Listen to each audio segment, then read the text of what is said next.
I'm just a girl trend is the equivalent of just girly things. Do you remember the just girly things meme? But then when yoga pants started to come back around, people were describing them as a flared legging. Hailey Bieber is to Gen Z what Lauren Conrad was to millennials. A couple of you pointed out to me that the things that I find chic trend feels like the current day version of the keep calm and carry on meme of the 2010s, and I cannot unsee it. So the things I find chic trend, probably self-explanatory. It has exploded on the internet and turned into this like nonsensical phenomenon where people are just slapping that tagline onto anything, which if you remember was exactly what happened with the keep calm and carry on meme. The origin of that meme actually goes back to 1939. It was a motivational poster that the UK government created in preparation for World War II. It was originally designed to boost morale, but it really was not that circulated at the time, and it went kind of unknown until the 2000s when a bookshop owner rediscovered it, which resulted in this huge internet craze when everyone was making their own version of the poster. I actually found this screenshot of just like a bunch of keep calm and carry on memes, and I was sitting there going one by one, imagining each of these as the things I find chic trend, and it is comical how well it fits. Keep calm and say I love you. Kinda chic to say I love you. Keep calm and love life. Kinda chic to love your life. Keep calm and don't give an F. Kinda chic to not give an F. It's funny too because at the time of the keep calm and carry on trend, I don't think anyone really perceived it as being something cringy. Actually, we'll say even in that era, we didn't perceive anything as cringy. Cringe wasn't a concept the way that it is today. I would imagine that's mostly because social media was a pretty new concept at the time, so we really didn't have the forethought of how will my digital footprint look in a decade? Will I look back on this and laugh? But I think because Gen Z has grown up watching that happen, they're a bit more aware of how things will be perceived through the lens of time, hence the obsession over blush blindness, eyebrow blindness, and just making sure you're not doing something today that you're gonna look back on mortified years down the road. It is just funny to like retroactively look back on the keep calm and carry on meme and kind of laugh about it, but I know that we will do the same thing with the trend of like things that I find chic, as well as so many other current trends, because this is not the only comparison that I have. You were leaving me so many good comments on my last video that I'm like, we have to dedicate a video to doing these comparisons, because I got another comment that said the I'm just a girl trend is the equivalent of just girly things. Do you remember the just girly things meme? Which was originally from a Tumblr account created in 2011 by a 15-year-old named Becky Campos, but it eventually exploded into this huge meme. So then I was like going through and looking up all the old just girly things memes, and so many of them, again, you could make the exact like one for one. Okay, being silly with your best friend, just girly things. Being silly with my best friend because we're just girls. To be fair, I think the I'm just a girl meme has become something kind of insidious and gross, but at its core, it feels very reminiscent of like a Tumblr era just girly things post. Which does make me laugh a bit because a lot of these things would get classified as like millennial cringe, while maybe being a little naive to the fact that so many modern day trends will eventually be looked back on very similarly. I had another comment that said the blank maxing trend was the current day version of hacks. And I could really see this one because 2010s YouTube was all about the hack. Today's video is going to be a hacks video.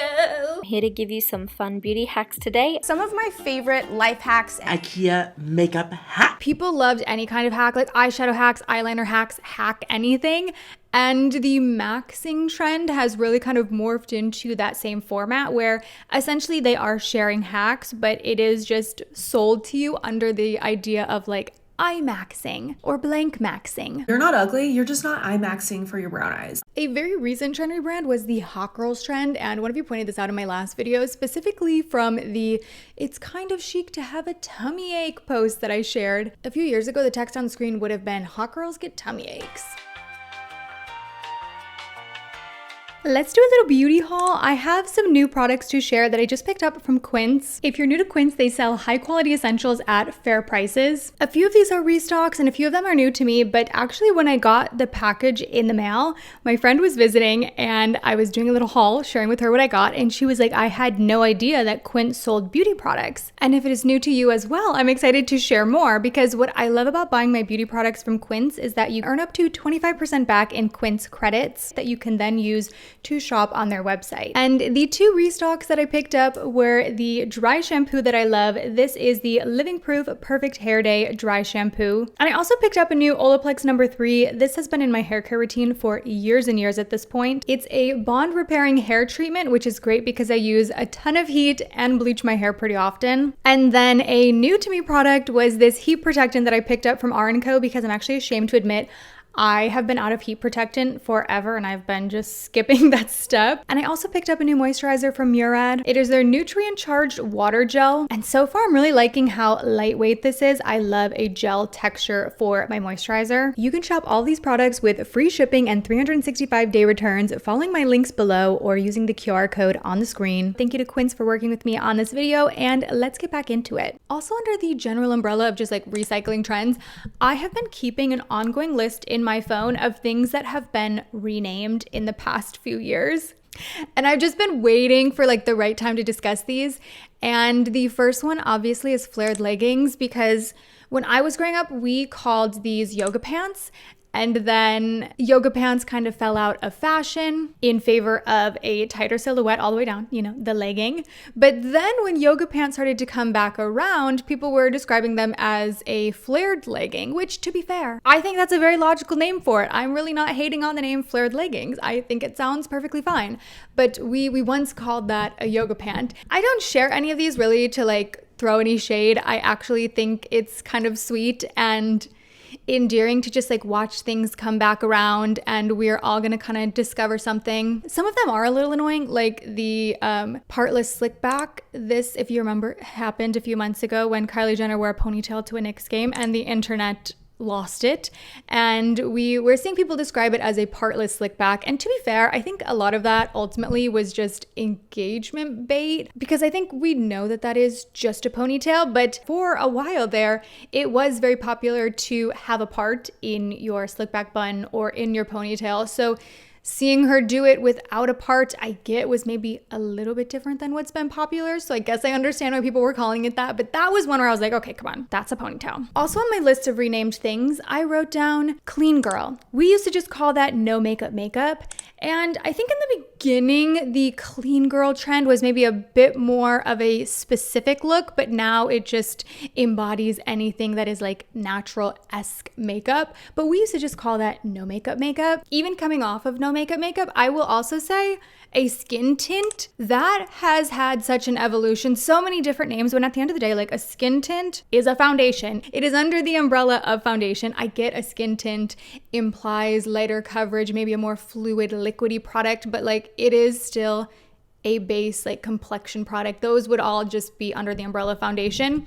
But over the years, I have watched this category have so many names. It was once a tinted moisturizer, then it was a CC cream, then it was a BB cream. To be fair, we could make the argument that all of these different names have slight distinctions in them, but not really the way that brands are using these terms. They are just slapping whatever name is popular on the product to sell the product.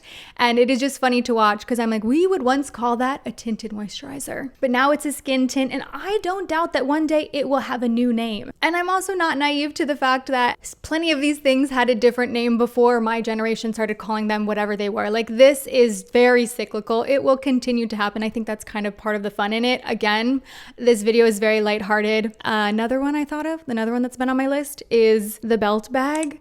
I'm like, that was a fanny pack. We would call that a fanny pack. I don't really hear anyone call that a fanny pack now though. And I know that is not all on the list. I am like so eager to read the comments on this video because I know you're gonna remember so many that I didn't include. So Please, please, please leave me a comment. What else has been renamed? But under this same theme, there are a couple other comparisons that have been stirring around in my brain for months that I've just been so eager to talk about in a video. And one is Sol de Janeiro as the Gen Z or even like older Gen Alpha version of Victoria's Secret / Bath and Body Works body sprays. I did a short about this like a year ago, but seeing the pandemonium over the Sol de Janeiro body sprays reminds me so much of when I was growing up begging my parents to buy me a Bath and Body Works body spray. Even just like seeing these Sol de Janeiro collections and just the hype surrounding them, it feels so parallel to the way that my generation was obsessed with Bath and Body Works body sprays and Victoria's Secret. I decided to pull out every single Sol de Janeiro product that I own so that we could do an updated collection video as well as organization video. And I think they all function kind of similarly as an entry point for a new beauty shopper, someone who's probably a tween, really is not purchasing any makeup, but this is kind of the entryway into the world of beauty, capturing that new audience through fragrance, but specifically at that accessible price point of a body spray. Even a lot of the scent profiles that Sol de Janeiro has feel Bath and Body Worksy to me, if that makes sense. I'm like, oh, this feels like something I would have bought from Bath and Body Works in like 2008. Ooh, another one. Okay, I've mentioned this in a video before, but I need to elaborate on it.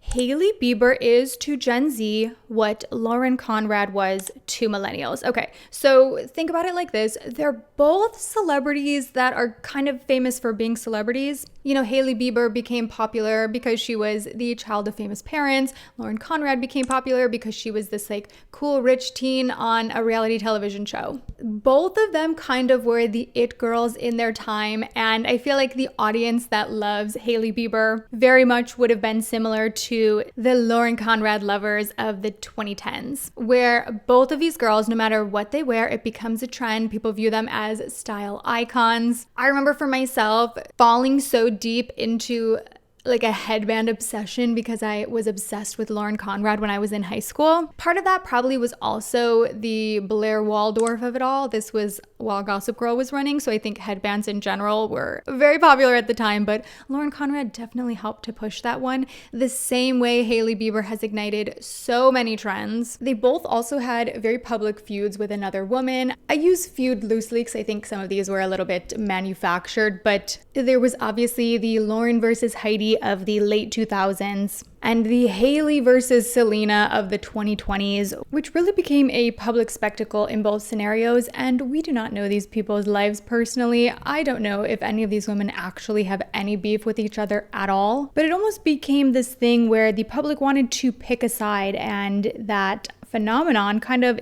encouraged the fandom of each of these women even more. I really, really wish you could know how bad it was. But the only thing really that there is to do is to forgive and forget. So I really do. I want to forgive you and I want to forget you. I always find it so interesting to kind of draw these parallels, and it is a good reminder that nothing is new. Most things are just a repackaged version of something else, and also that everything will come back into style. If you haven't seen my previous video where I talked about a lot of these trends being recycled and really reinventing the wheel, I will have that one linked right here. Thank you so much to Quince for working with me on today's video, and I will go ahead and see you in my next one. Bye.